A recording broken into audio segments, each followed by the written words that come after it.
Graça e paz, igreja abençoada. Como é que você começou o seu ano? Bem? Bem, uma parte de nós aqui teve uma chance tremenda. Estamos desde o último domingo, todos os dias aqui, adorando ao Senhor, consagrando nossa vida. E hoje a gente está concluindo isso que a gente chamou de Semana de Primícias. Uma oportunidade maravilhosa, um tempo riquíssimo. Quantos de vocês participaram da Semana de Primícias?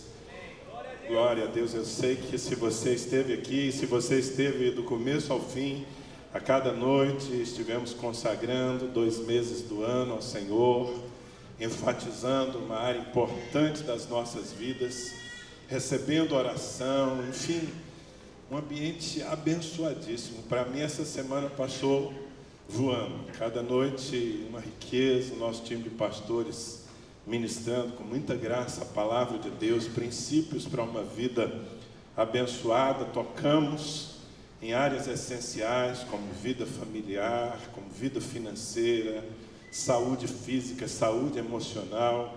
Ontem estivemos aqui orando pelos sonhos e projetos que estão no coração do nosso povo. E nessa noite nós estamos fechando esse ciclo profético e a nossa intenção é falar e orar sobre crescimento espiritual. É muito importante o que nós estamos fazendo. Se você não participou disso, pelo menos que de alguma forma você expresse diante de Deus aquilo que você pretende ser e fazer nesse ano. O princípio de primícias é muito importante na palavra de Deus. Quando a gente consagra a primeira parte, a gente santifica todo o restante. O que eu estou fazendo aqui noite após noite é dizendo: Senhor, é dessa forma que eu pretendo viver o meu ano na Tua presença. E eu tenho certeza que Deus já operou muitas coisas. Aliás, ontem eu recebi um testemunho, e hoje pela manhã eu li esse testemunho, e quem me escreveu esse relato estava aqui hoje pela manhã, uma irmã da nossa igreja, ela se chama Heloísa, e eu vou ler para você só para dar glória a Deus e para mostrar que o Senhor fez e que nós gostaríamos de saber o que Deus já fez, ainda que muitas das sementes que nós plantamos vão gerar o seu fruto daqui em diante. Mas ela me escreveu no sábado, ontem, dizendo: pastor, quero deixar registrado meu testemunho sobre cura física.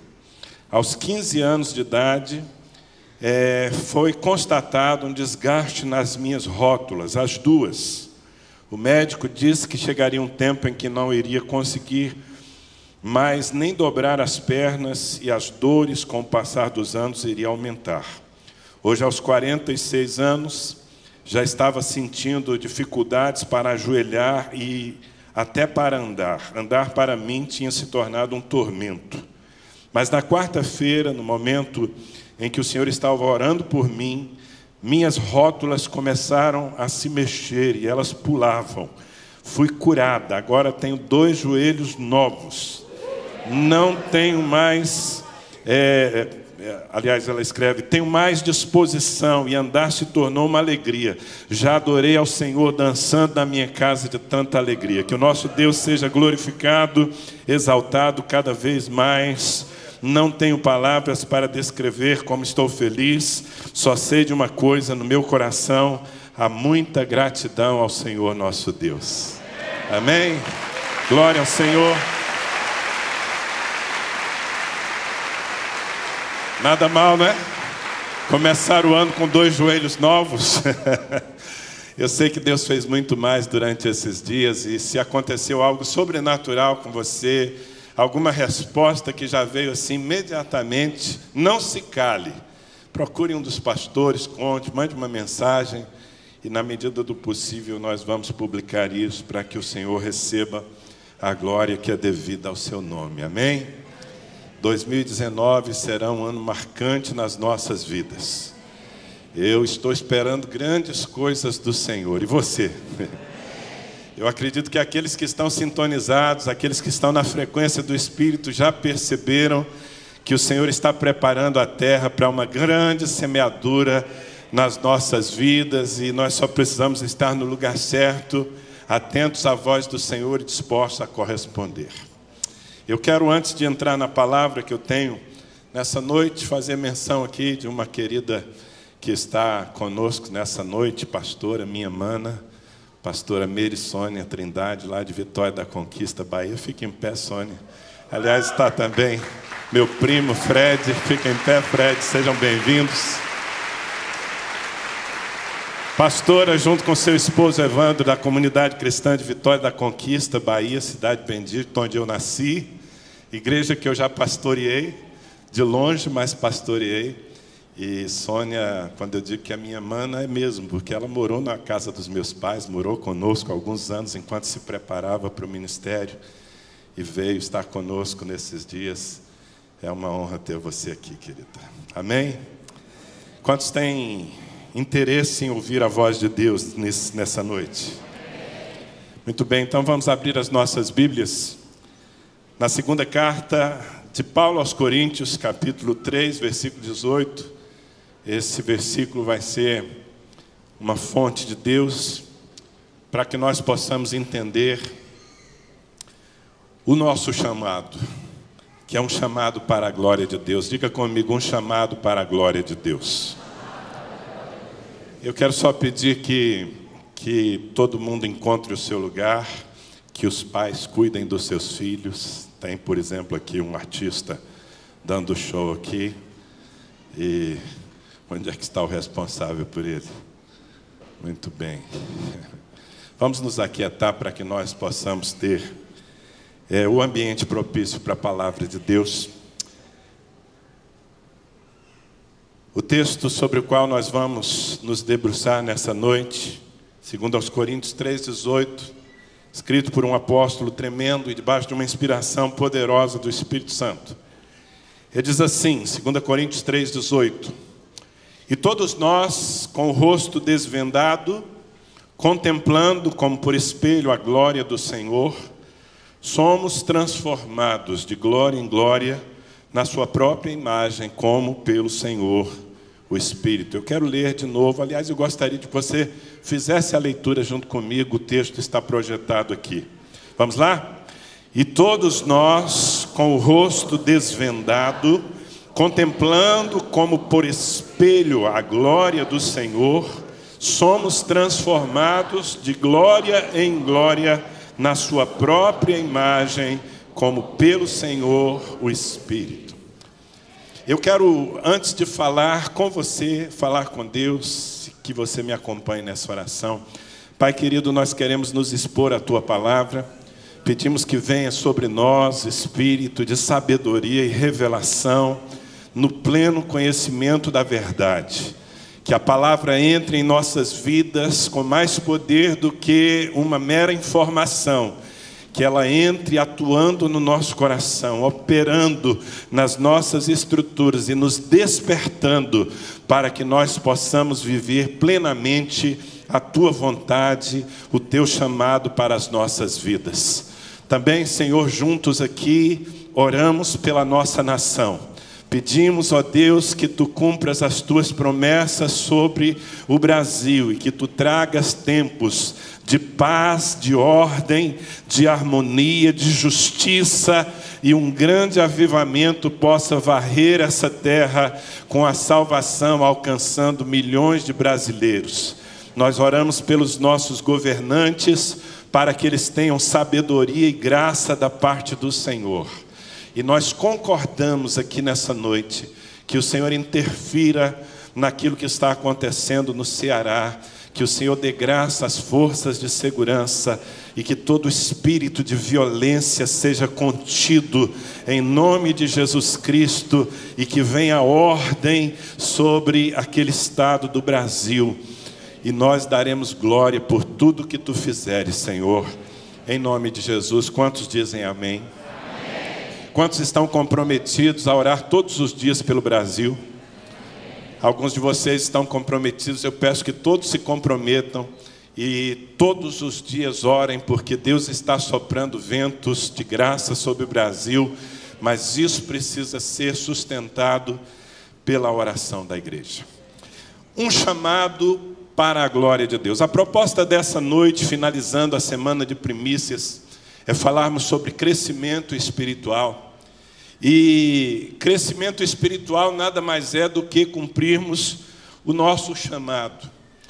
A questão é que boa parte, talvez até a maioria da igreja, não esteja consciente do para que foi salva. É verdade, assustador, mas é verdade. Muita gente está na igreja, ouve a palavra, mas ainda não entendeu a essência do seu chamado. Muitos de nós estamos simplesmente preocupados em desfrutar de Deus. Por que estou na igreja? Bem, porque eu preciso da bênção de Deus sobre a minha vida, isso é tudo. Há alguns outros, um pouco mais nobres, tendo um pouco mais de profundidade, já entenderam que precisam servir. E então estão servindo, estão envolvidos no ministério, estão procurando pregar o evangelho, abençoar as pessoas, o que já é boa coisa, mas certamente não é tudo. O chamado de Deus para as nossas vidas vai muito além disso. Deus quer mais do que me abençoar. E Deus quer mais do que me usar. Deus quer trabalhar em minha vida, a fim de que eu me torne um reflexo da sua glória entre os homens. Isso resumiria tudo, mas tentando ser bastante objetivo aqui, eu quero espremer esse versículo para que o caldo dele possa cair no nosso coração, para que nós possamos entender melhor que chamado é esse que todos nós temos e que precisamos corresponder. O apóstolo Paulo, ele estava debaixo de uma sabedoria celestial. Claro, toda a Escritura, toda a Bíblia é divinamente inspirada, foi feita por homens, mas debaixo de uma influência sobrenatural do Espírito Santo. Mas eu fico impressionado com a capacidade de resumir em poucas e poderosas palavras aquilo que Deus quer fazer com todos nós. Nesse versículo que lemos, Paulo teve essa graça da parte do Senhor, definir o nosso chamado. E quando começamos a pensar em cada expressão, em cada palavra, nós vamos entendendo. Em primeiro lugar, queridos, o nosso chamado é um chamado universal. O texto que nós lemos começa, dizemos, todos nós. E todos nós significa todos nós. Profundo isso, comecei bem, né? Inclui você. Inclui absolutamente todos aqueles, não apenas que já tiveram a revelação da graça, mas inclusive aqueles que ainda estão perdidos na ignorância. A vontade de Deus é que todos nós passemos por um mesmo processo. Ainda que nós sejamos pessoas distintas, diferentes, com dons diferentes, com histórias diferentes, às vezes até com ministérios diferentes, mas em relação à essência do nosso chamado, todos precisamos passar por um mesmo processo. Ou seja, a vontade de Deus não está restrita a alguns. Não existe no plano de Deus, preste muita atenção nisso, uma classe, uma casta sacerdotal. No plano de Deus não faz sentido os bons crentes e os crentes mais ou menos. Não faz sentido expressões como não praticante. Não faz sentido, não existe isso. Do ponto de vista de Deus não existe. Não existe meio crente. Ah, fulano... E aí, fulano ele é meio crente. Significa que ele é incrédulo completo. Porque o chamado de Deus é para que todos nós nos envolvamos num relacionamento com Ele, que frutifique em transformação na nossa vida. É para todos. Absolutamente qualquer pessoa que professe a sua fé em Jesus Cristo deve entender. Não sei se lhe avisaram isso, você que entrou nessa igreja, que está frequentando uma célula, que foi batizado, que quem sabe está cursando uma escola de crescimento, não sei se você prestou atenção nesse item do contrato, mas todos aqueles que recebem Jesus Cristo em sua vida entram num caminho sem volta de transformação. Tudo bem para você? Eu falei de um caminho sem volta para todos e um caminho de transformação. Mesmo o apóstolo Paulo, escrevendo a primeira carta a Timóteo, seu discípulo, capítulo 2, versículos 3 a 6, ele diz: isso é bom e aceitável diante de Deus, nosso Salvador, o qual deseja, preste atenção, que todos os homens sejam salvos e cheguem ao pleno conhecimento da verdade, porque há um só Deus e um só mediador entre Deus e os homens, Cristo Jesus, homem, o qual a si mesmo se deu em resgate por... Alô, tem alguém aí? O qual se deu em resgate por todos, testemunho que se deve prestar em tempos oportunos. O que Paulo está dizendo aqui, instruindo Timóteo, é que a vontade de Deus é abraçar qualquer ser humano e levá-lo para o seu propósito, que não é apenas a salvação. No versículo 3 diz: o qual deseja que todos os homens sejam salvos, ou seja, livres do inferno, resgatados para a vida eterna, mas que todos os homens cheguem ao pleno conhecimento da verdade. Isso é mais do que salvação. Isso é relacionamento com Cristo, porque a verdade é uma personalidade. A verdade não é uma ideia, a verdade é uma personalidade. A verdade é Cristo, amém? Ele se apresentou assim: eu sou a verdade, eu sou o caminho, eu sou a vida. Então, veja bem, a primeira coisa que precisamos entender é que Deus não tem uma classe A de seres humanos e uma classe B. A vontade do Senhor, o propósito divino em relação às nossas vidas, em relação inclusive àqueles que estão lá fora sem a mínima ideia do que seja a palavra de Deus, a vontade do Senhor é que todos se apresentem e se relacionem com a verdade ao ponto de conhecê-la plenamente. Quem está entendendo isso? O mesmo Paulo, escrevendo a um outro discípulo, Tito, capítulo 2, versículos 11 e 12, ele diz: porque a graça de Deus se manifestou salvadora a todos os homens, educando-nos para que, renegadas a impiedade e as paixões mundanas, vivamos no presente século sensata, justa e piedosamente. Então começamos entendendo isso. Talvez você tenha se acomodado a uma ideia de que você quer servir a Deus, mas nem tanto. Você quer fazer parte da igreja, mas não quer se comprometer demais. Você quer se relacionar com o Senhor, mas apenas na base do atacado, mas não pretende se colocar de uma maneira pessoal, profunda e intensa na sua presença. Eu já começo lhe dizendo, no primeiro domingo desse ano, que isso não existe.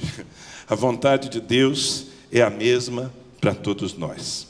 Em segundo lugar, o chamado de Deus para as nossas vidas é um chamado à transparência, um chamado à sinceridade. Paulo diz: todos nós com o rosto desvendado, com o rosto descoberto.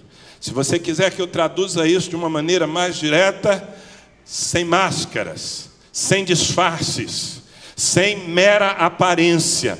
O Senhor não está interessado naquilo que nós parecemos ser. E esse é um dos problemas, em especial, da nossa geração. A geração do Facebook, da nossa geração, a geração das redes sociais. Geração que capricha na aparência, mas que, na maioria das vezes, se esquece da essência. O primeiro requisito, irmãos, para nós vivermos a vida de Deus, é que nós arranquemos toda máscara, que nós decidamos ser sinceros. Você sabe qual é a origem dessa palavra sincero, né? Eu já expliquei aqui algumas vezes. Para quem não sabe, vou explicar rapidinho. Dizem que nos tempos medievais, e mesmo antes, no Império Romano, alguns artesãos faziam seus vasos de barro, e colocavam para vender. E às vezes no processo de fabricação desses vasos, uma rachadura aparecia. E os comerciantes que eram honestos, eles então descartavam os vasos que tinham algum tipo de rachadura, mesmo que fosse interna, porque a qualquer momento aquele vaso ia despedaçar-se. Então eles não vendiam esses vasos.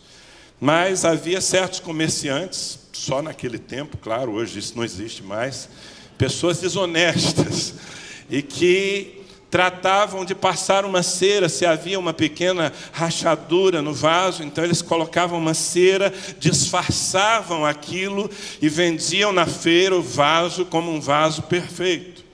E aí os honestos, que não queriam ser confundidos com essa turma da enganação, da enrolação, eles faziam questão de identificar. Então eles colocavam uma placa lá na sua banca dizendo vasos sinceri. Ou seja, esse vaso aqui não tem cera. Esse vaso aqui não tem disfarce. Ele é o que é. Você pode comprar porque é isso mesmo. E essa palavra é muito importante na vida cristã. Porque se nós não formos pessoas dedicadas a viver uma vida verdadeira diante de Deus e diante dos homens, nós já começamos agredindo a própria essência de Deus. Eu acabei de falar que Jesus Cristo se apresenta como a verdade. E, embora nós vivamos numa geração onde os absolutos não são bem-vindos, é a geração dos 50 tons de cinza, não é? Onde o preto no branco não vale, mas nós que somos do reino de Deus, continuamos acreditando nos absolutos de Deus, amém? E a verdade é um conceito absoluto. Não existe meia-verdade, irmãos. Ainda que se use a expressão, foi uma meia-verdade. Para mim, meia-verdade é mentira completa. E nós não podemos admitir na nossa vida aquilo que é mera aparência. E, infelizmente, uma parte de nós, servos de Deus, filhos de Deus, num determinado momento, decidimos caprichar mais no exterior do que no interior, no nosso relacionamento com Deus. Mas o Senhor não nos chamou para um faz de conta. O Senhor não nos chamou para brincarmos de ser santos, porque Ele não está brincando de ser Deus. Ele é Deus e nos chamou para ser santos em sua presença. Posso ouvir um amém? Então a primeira coisa que a gente precisa decidir na vida é: eu vou viver uma vida de verdade, eu vou tirar as máscaras, eu vou tirar os véus, eu vou tirar os disfarces. E eu vou encarar, inclusive, a minha imperfeição diante de Deus e diante dos homens. Porque, afinal de contas, eu estou num processo de transformação. Portanto, assumir quem somos, preste muita atenção, assumir quem você é sempre o primeiro passo para que sejamos transformados naquilo que nós devemos ser. Diga comigo: assumir quem eu sou é o primeiro passo para que eu seja transformado naquilo que eu devo ser. Primeira mensagem de Deus para você nessa noite é: tire os disfarces. Tire os disfarces. Paulo, escrevendo a segunda carta aos Coríntios, capítulo 3, versículo 13, ele fala do exemplo de Moisés. Ele diz assim: e não somos como Moisés, que punha véu sobre a face, para que os filhos de Israel não atentassem na terminação do que se desvanecia. Muito interessante esse texto, é uma referência que amplia o entendimento de algo que aconteceu lá nos tempos do Antigo Testamento. Um dia Moisés, que era o grande líder da nação de Israel, subiu a um monte para estar com Deus. E lá naquele monte ele passou 40 dias e 40 noites. E quando ele desceu do monte, a glória de Deus era tão forte em sua vida, que a sua face brilhava, ao ponto de que as pessoas não tinham coragem de se aproximar de Moisés, elas tinham medo, tal era o brilho da glória de Deus na cara de Moisés. Então, de uma maneira acertada e humilde, ele colocou um véu sobre a face. E aquele véu tinha uma ótima intenção. Era para que o povo não sentisse medo, para que as pessoas pudessem se aproximar dele. De certa forma, a princípio, aquele véu diante da sua face era para que ele não parecesse ser melhor do que ninguém. Seria uma boa decisão que qualquer líder usado por Deus, viesse a tomar em sua vida, não querer parecer o super-homem. Então, a princípio, tudo ok com o véu. O problema é que quando o tempo foi passando, esse é o entendimento que eu tenho desse versículo, é que o tempo foi passando e Moisés não renovou a glória. Moisés não subiu de novo ao monte, não esteve na presença de Deus, e aquela glória foi apagando, foi desvanecendo. E aí diz aqui o apóstolo Paulo que nós não somos como Moisés, pelo menos não deveríamos ser.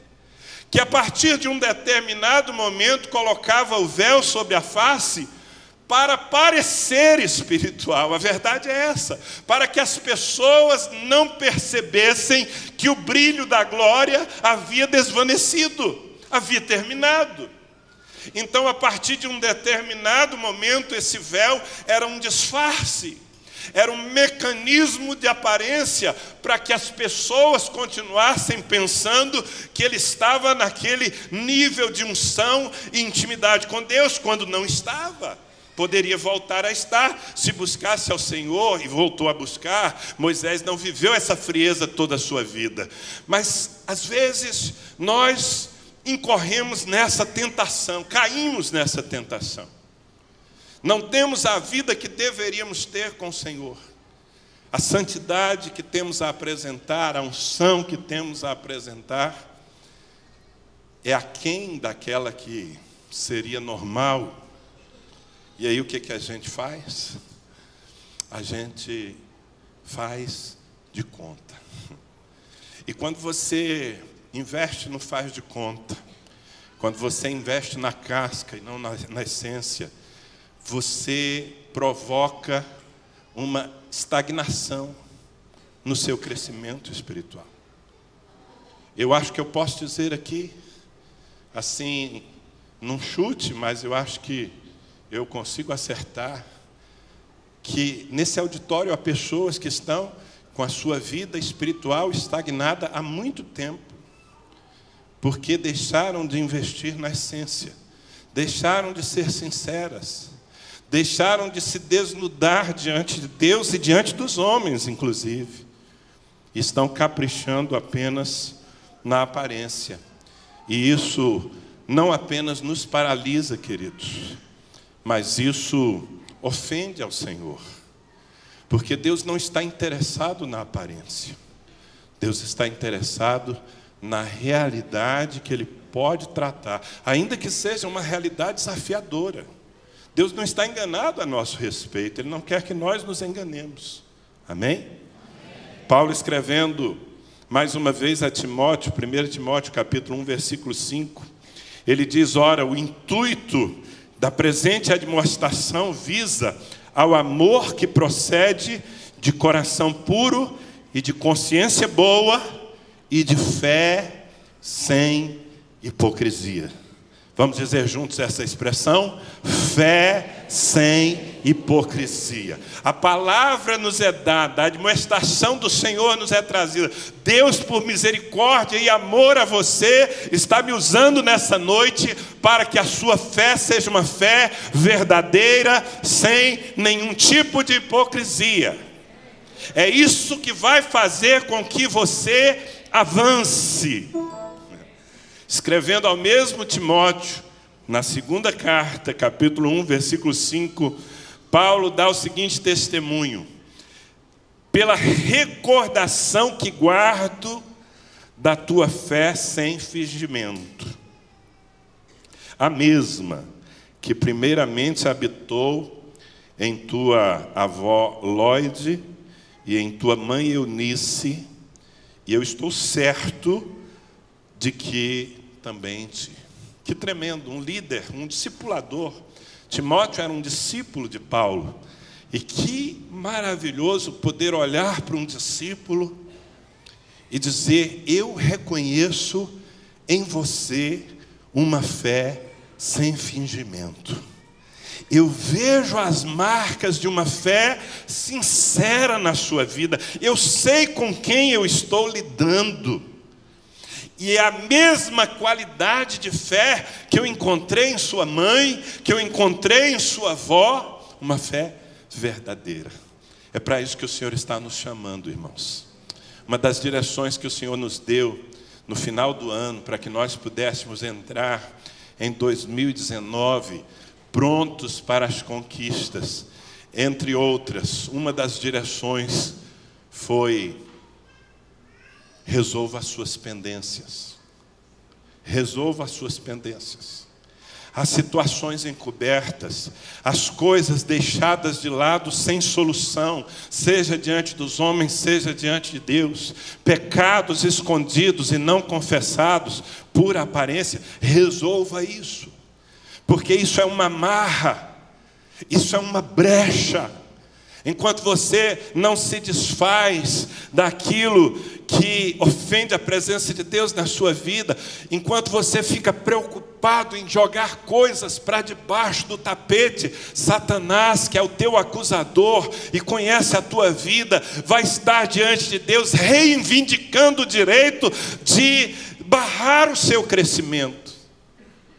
Porque afinal de contas, se a verdade é uma qualidade que nasce da natureza de Cristo, a mentira nasce em Satanás, que é descrito pelo próprio Jesus como o pai da mentira. Quem está entendendo?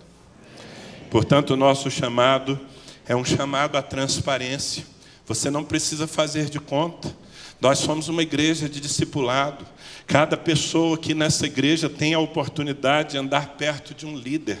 Você não precisa se apresentar ao seu líder como super-homem. Você pode ser quem você é. Você pode assumir as suas fraquezas e você vai encontrar, se o que você quer é crescimento, você vai encontrar apoio para vencer as suas fraquezas. Você não vai ser rejeitado ao confessar um pecado, se de fato a sua confissão é fruto de um coração arrependido e que quer libertação. Por outro lado, não espere crescimento, não espere reconhecimento, não espere espaço no ministério, se você só capricha na casca, mas não está permitindo que Deus trabalhe a sua essência. Em terceiro lugar, o nosso chamado, segundo as palavras do apóstolo Paulo, é um chamado à contemplação. É um chamado ao relacionamento pessoal e íntimo com Deus. Ele diz no texto inicial: contemplando como por espelho a glória do Senhor. Diga comigo, contemplando. Amado, nada vai acontecer na nossa vida se nós não nos dispusermos à contemplação. Aliás, essa é a nossa divisa para esse tempo. É a palavra profética que está nos direcionando. Nós falamos disso na semana passada e vamos falar muitas vezes durante o ano de 2019. O salmo que está nos guiando nesse tempo é o Salmos 34, versículo 5, que diz: contemplai-o e sereis iluminados, e o vosso rosto jamais sofrerá vexame. Meu querido, se você não decorar esse versículozinho durante esse ano, eu juro que eu mando esse microfone na tua testa até dezembro. Diga comigo: contemplai-o e sereis iluminados, e o vosso rosto jamais sofrerá vexame. Agora só vocês.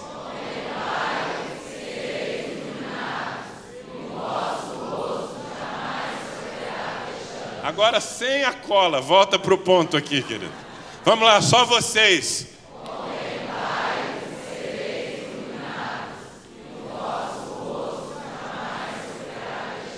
Onde é que está isso? Salmos 34, 5. É fácil até de guardar o endereço. Salmos 3, 4, 5. Amém? Mas é para mais do que ser algo gravado na nossa memória, para ser a nossa prática. Porque o nosso chamado é um chamado para nos aproximarmos de Deus e contemplá-lo, contemplando como por espelho a glória do Senhor. Sem contemplação, sem relacionamento com Deus, sem adoração, sem intimidade, você nunca será aquilo que Deus lhe chamou para ser. Uma parte de nós aqui está acomodada a fazer parte de uma massa. Infelizmente é possível que haja nesse auditório pessoas que estão aqui há bastante tempo e que não sabem ouvir a voz de Deus, a não ser através de um intérprete. Meu pastor é uma bênção. Todo domingo eu vou ao culto e ele me traz uma palavra fresquinha. Parabéns por ter pastores assim, mas eu quero dizer que Deus quer falar intimamente ao seu coração. Jesus Cristo disse: as minhas ovelhas ouvem a minha voz e elas me seguem. O crescimento espiritual passa por desenvolvermos um relacionamento pessoal com Deus. Significa investirmos tempo e atenção em estar com Ele. Amém? Em olhar para Ele. Aliás, aqui eu abro um parêntese para dizer que você não pode se relacionar com Cristo sem se relacionar com a palavra de Deus. Vou falar de novo. Você não tem a mínima condição de se relacionar com Cristo, de ser íntimo de Jesus Cristo, se você não tem relacionamento com a palavra de Deus. Por um motivo simples e direto: Cristo e a palavra são a mesma coisa. No princípio era o Verbo, a palavra, e o Verbo estava com Deus. E o Verbo era Deus. Todas as coisas foram feitas por Ele. E sem Ele nada do que foi feito se fez. É assim que começa o Evangelho de João, não é? E quem é o Verbo? Quem é a palavra? Alô? Jesus Cristo. Portanto, a única maneira de nós nos relacionarmos profundamente com Cristo é nós nos relacionarmos com a palavra. Como é que você vai contemplar Jesus? Pela palavra. De maneira prática, o que eu estou dizendo é que o seu chamado é para gastar tempo na presença de Deus e para gastar tempo com a palavra. O escritor aos Hebreus, naquele texto famoso, bem conhecido, Hebreus capítulo 12, versículos 1 e 2, ele fala de uma responsabilidade que nós temos, mas ele também nos dá a chave para conseguirmos cumprir essa responsabilidade. Ele diz assim: portanto também nós, visto que temos a rodear-nos tão grande nuvem de testemunhas, desembaraçando-nos de todo o peso e do pecado que tenazmente nos assedia, corramos com perseverança a carreira que nos está proposta. Agora veja bem, como? Porque isso é o que temos que fazer. Nós temos uma carreira. Há uma turma que já cumpriu a sua parte nesse revezamento da fé e que agora está torcendo para que nós cumpramos a nossa parte. É nossa responsabilidade pegar o bastão que recebemos das gerações anteriores e cumprirmos a nossa etapa. Essa é a responsabilidade. Mas como nós vamos conseguir? Versículo 2. Olhando firmemente para o autor e consumador da fé, Jesus, o qual, em troca da alegria que lhe estava proposta, suportou a cruz, não fazendo caso da ignomínia, da vergonha, e está sentado à destra do trono de Deus. Amém? O segredo que nós temos para cumprir o nosso chamado é olhar o tempo todo para Jesus Cristo. Meu querido, nós vivemos num tempo de tantas distrações. A vida nos chama de todos os lados. Nós podemos ser roubados em nossa atenção por tantas coisas, algumas necessárias, outras completamente supérfluas. Nós vivemos no tempo do entretenimento, nós vivemos no tempo da informação. Tem informação boa e ruim para todo lado, e tudo isso voa ao nosso redor, tentando tomar completamente a nossa mente. Se nós queremos cumprir o nosso chamado, nós vamos precisar aprender a manter o foco, a olhar firmemente para Jesus Cristo, a separar tempo para estar com Ele. É um chamado à contemplação. Você está comigo ainda ou já se perdeu? Amém. Quantos estão comigo, digam amém. O nosso chamado também, justamente por ser um chamado à contemplação, é um chamado à confrontação. Sinto lhe informar. Se você vai viver a vida de Deus, significa que você vai ser constantemente confrontado.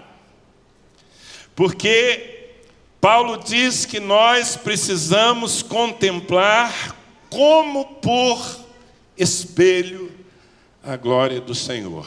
Você está vendo aquela imagem ali? Esse gato gordinho é você. Ele lhe representa.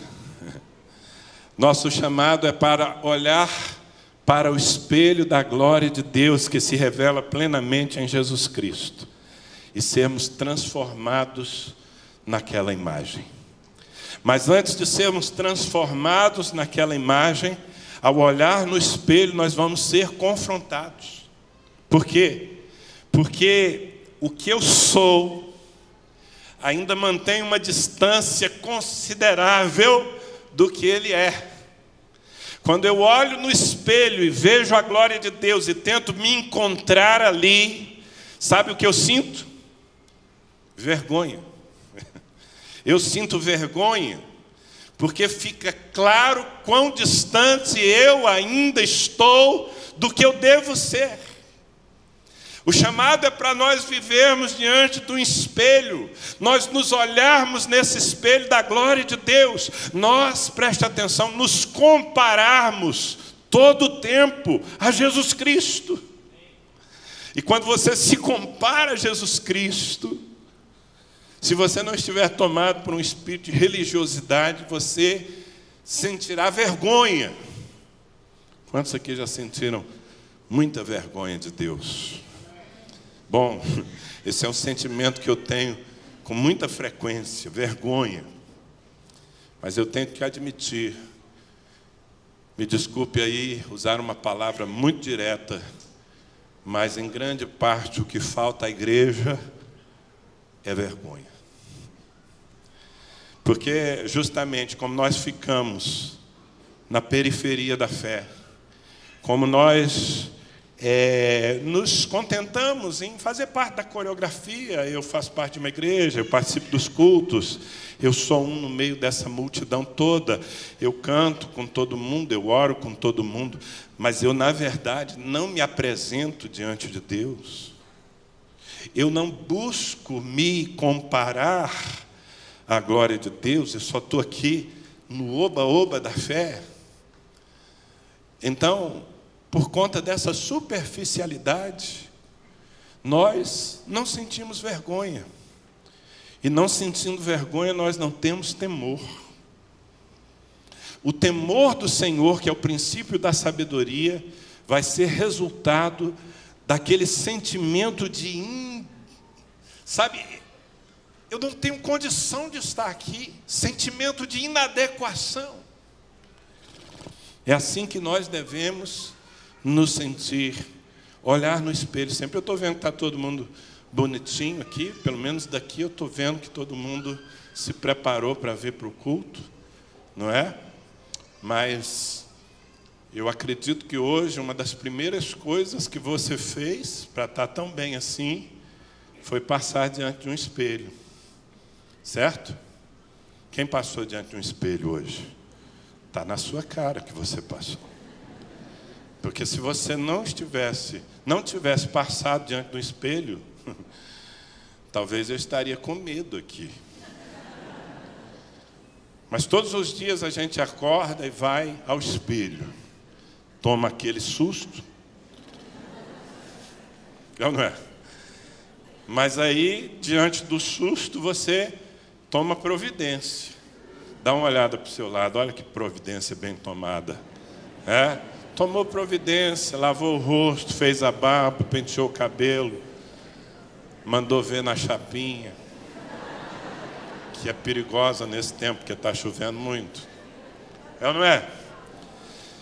A vida cristã é um apresentar-se constantemente diante do espelho. Só que o que está lá do outro lado, a imagem na qual nós precisamos nos refletir é a imagem de Jesus Cristo, o perfeito. Então, o que vai produzir naqueles que entram nesse nível de relacionamento é constrangimento. Você se lembra daquela história narrada no livro de Isaías, capítulo 6? Quando Isaías entrou na presença do Senhor e ele viu o Senhor assentado no seu alto trono. No versículo 5, Isaías diz assim: então disse eu, ai de mim.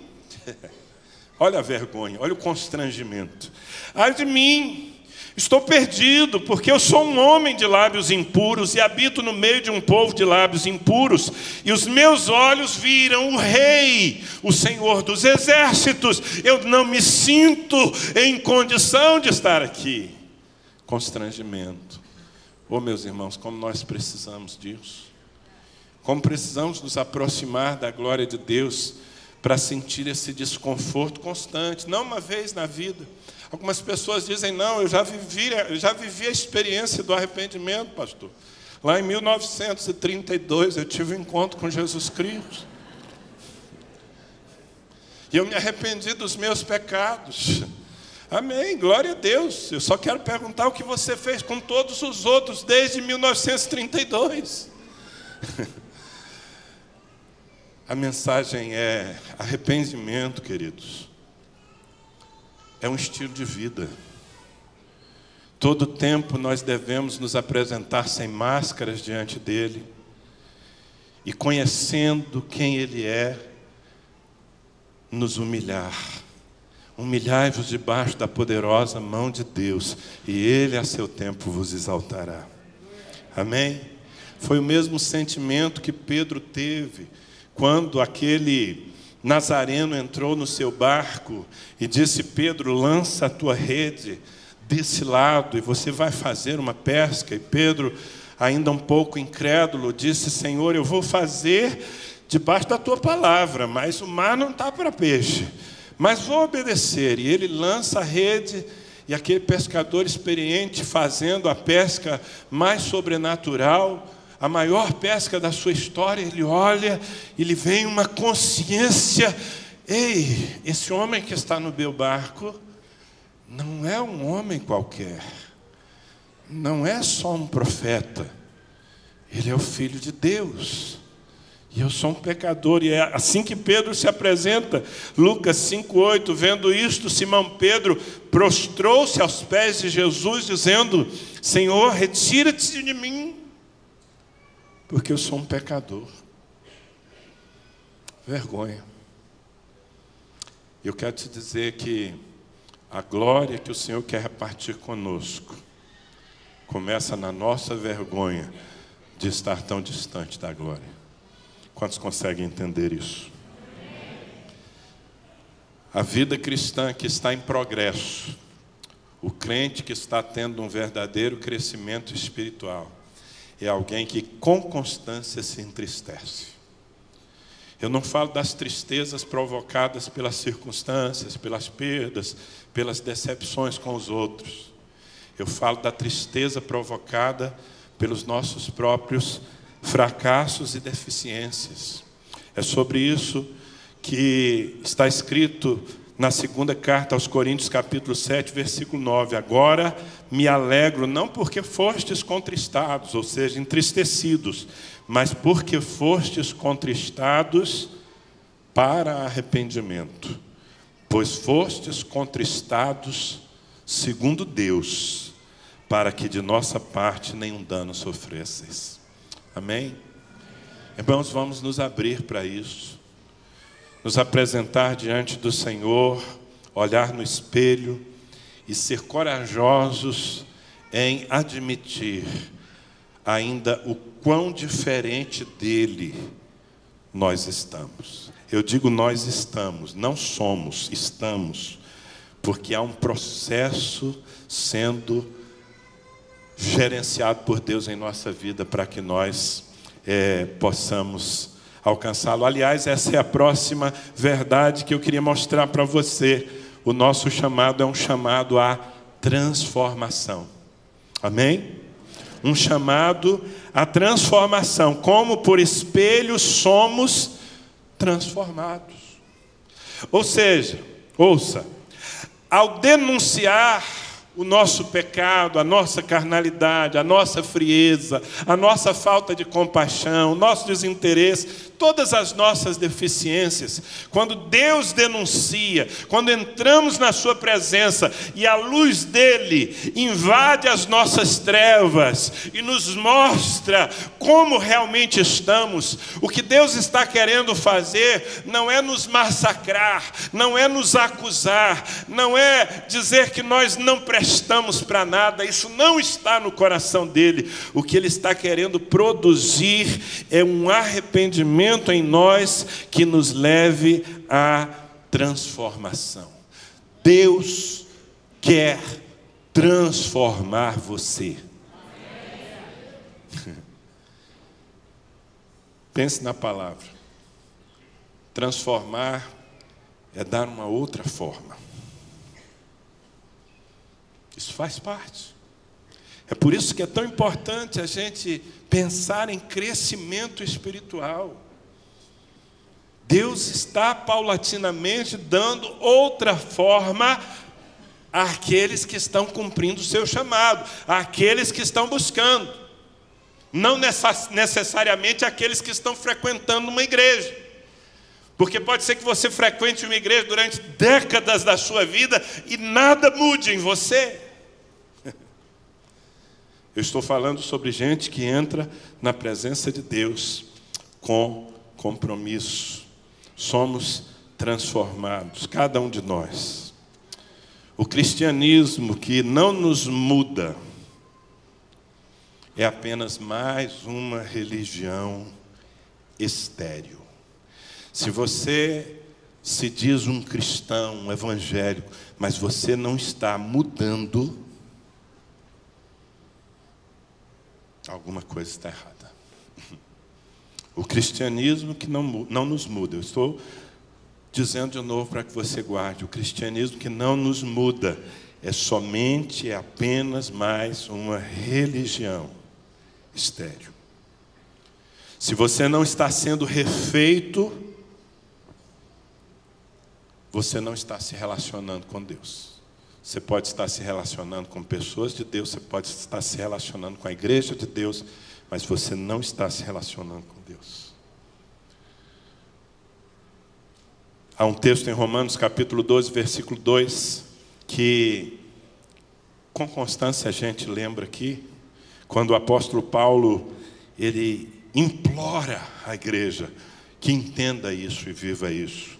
Romanos 12, 2 diz: e não vos conformeis com este século, mas transformai-vos pela renovação da vossa mente, para que experimenteis qual seja a boa, agradável e perfeita vontade de Deus. Gente, vamos mudar?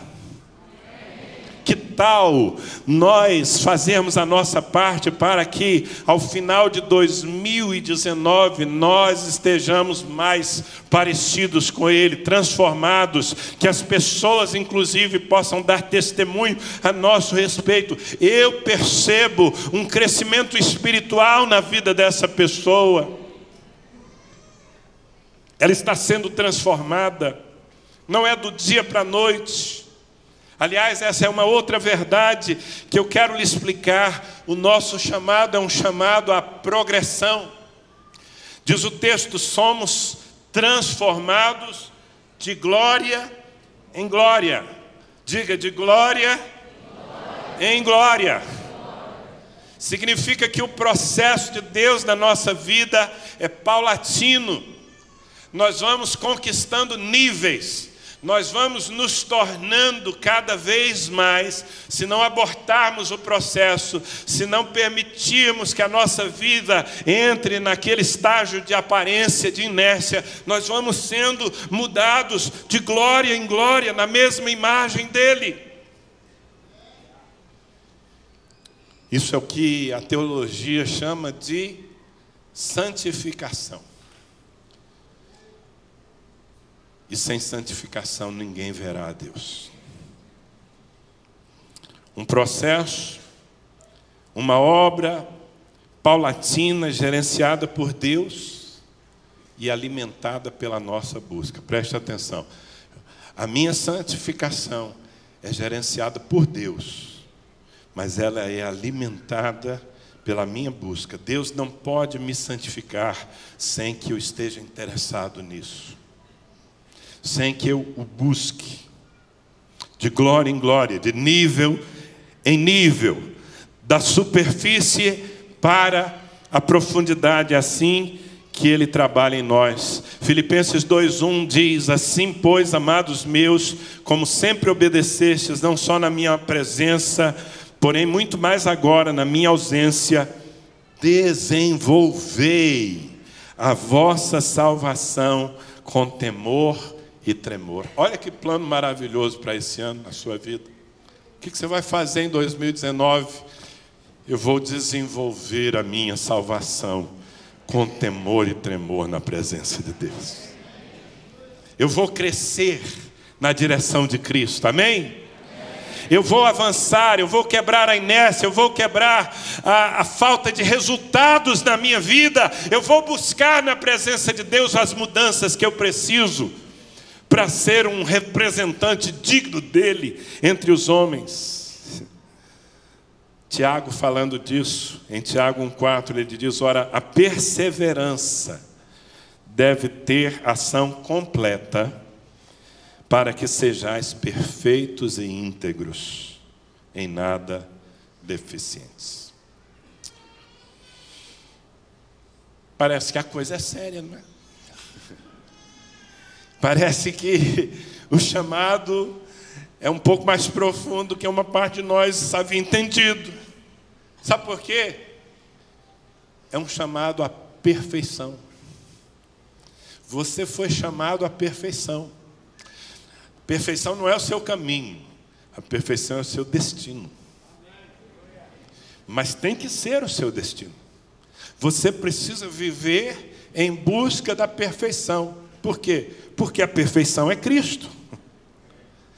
Diz o texto lá, somos transformados de glória em glória na sua própria imagem. Ora, então, se o meu alvo é Cristo, eu estou viajando, pelo menos deveria, estar viajando para a perfeição. Eu estou buscando ser perfeito. Eu acho que essa afirmação explode no seu coração como explode no meu. Impossível. Euzinho aqui, imperfeito, não dá. Mas é para aí que devemos avançar. É isso que devemos buscar. Efésios 4, versículos 12 e 13, fala que Deus equipa a igreja, que Deus dá apóstolos, profetas, pastores, evangelistas. No 12 ele diz assim, com vistas ao aperfeiçoamento dos santos. Tem alguém que é santo em Jesus Cristo aqui? Quantos são santos em Cristo? Parece que boa parte de vocês não está tão segura assim da santidade. Com vistas ao aperfeiçoamento dos santos para o desempenho do seu serviço, para a edificação do corpo de Cristo, até que todos... Gente, posso falar uma coisa para vocês? Todos na Bíblia significa todos. Você faz parte disso. Até que todos cheguemos à unidade da fé e do pleno conhecimento do Filho de Deus, a perfeita varonilidade, à medida da estatura da plenitude de Cristo. Ou seja, fomos chamados para avançar até que sejamos como Ele é. Trouxe muito peso para você? Talvez você está falando, coisa que é complicada, hein, pastor? Sabia que era tão difícil assim, não. Mas eu quero terminar com uma boa notícia. Aliás, todas as notícias que eu dei hoje são boas. Porque se você está sendo transformado, isso é uma ótima notícia. Na verdade, sou a mulher que o diga. Mas o nosso chamado é também um chamado à dependência de Deus. O texto termina dizendo: somos transformados como pelo Senhor, o Espírito.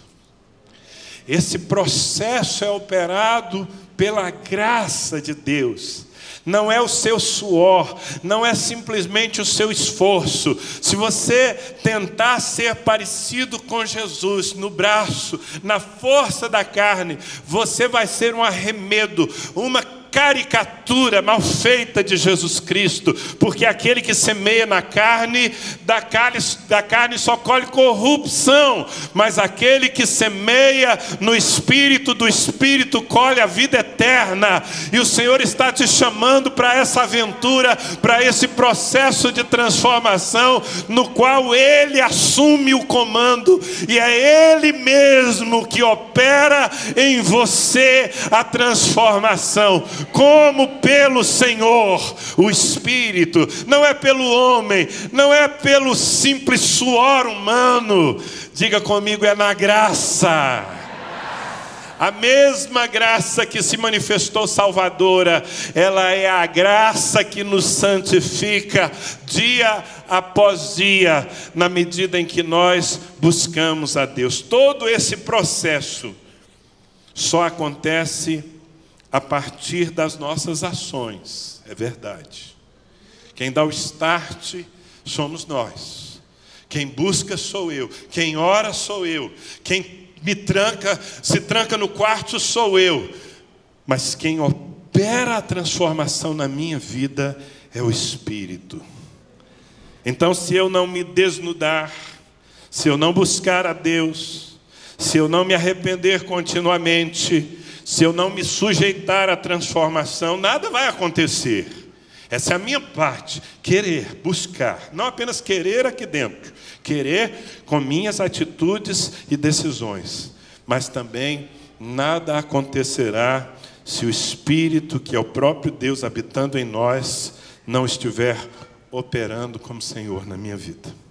Em outras palavras, quem me transforma é Ele.